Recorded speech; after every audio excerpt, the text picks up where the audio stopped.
नमस्ते, मैं हूं वसीम और आप देख रहे हैं एनडीटीवी इंडिया। अमेरिकी नौसेना के हजारों सैनिक समुद्र के बीच महीनों से तैनात और उनकी हालत इतनी दर्दनाक कि किसी को अपने दादा के अंतिम संस्कार में जाने का मौका तक नहीं मिला। किसी माँ को अपने बच्चों को महीने से गले लगाने का अवसर नहीं मिला, तो कोई टॉयलेट बंद होने की वजह से कई घंटों लाइन में खड़ा है। वॉल स्ट्रीट जर्नल में छपी ये रिपोर्ट बताती है कि कैसे ईरान पर संभावित हमले की तैयारी में अमेरिकी सैनिकों की जिंदगी अब टूट रही है, बिखर रही है और चुपचाप बर्बाद हो रही है। अमेरिका का सबसे बड़ा युद्धपोत यूएसएस जेराल्ड आर फोर्ड, एक तैरता हुआ शहर लगभग 5000 सैनिकों के साथ, लेकिन आज इसका नाम सैनिकों के दिलों में गर्व नहीं बल्कि थकान, दर्द और डर का प्रतीक बन गया है। द वॉल स्ट्रीट जर्नल की रिपोर्ट में बताया गया कि ये जहाज पिछले 8 महीनों से लगातार समुद्र में भटक रहा है।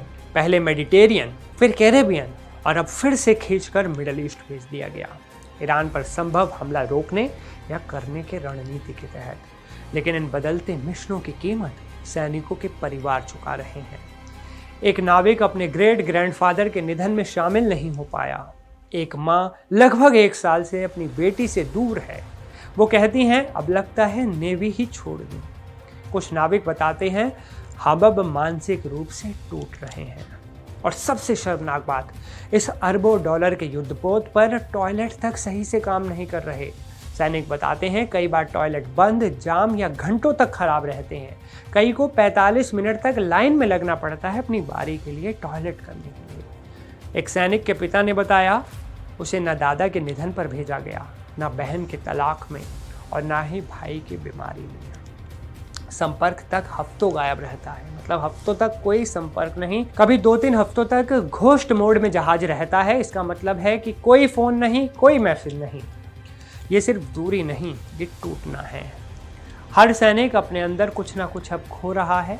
खुद कप्तान ने भी मान लिया कि इस एक्सटेंशन का स्टिंग सबको चुभा है।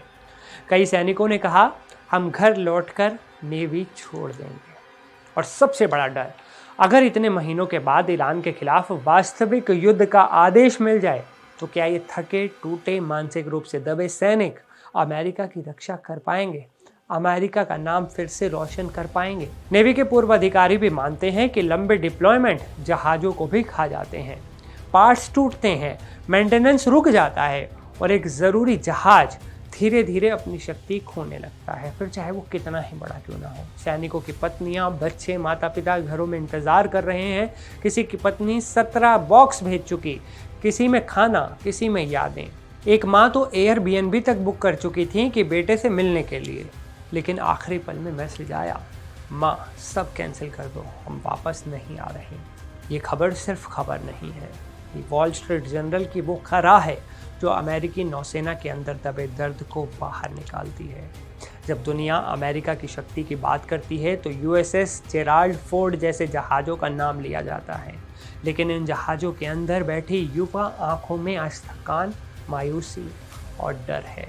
कभी ईरान का खतरा, कभी परिवार से दूरी, कभी टॉयलेट टूटे, कभी टॉयलेट में खराबी और कभी घर की यादें। युद्ध सीमा पार नहीं, मन के अंदर भी चलता है। और आज अमेरिका के हजारों जवान इसी अंदरूनी युद्ध से लड़ रहे हैं। वो परेशान हैं, वो इससे जीतने की कोशिश कर रहे हैं। इस खबर पर आपकी क्या राय है? क्या अमेरिका के राष्ट्रपति डोनाल्ड ट्रंप को अब यूएसएस जेराल्ड युद्धपोत को वापस बुला लेना चाहिए? अपनी राय कमेंट में ज़रूर बताइएगा।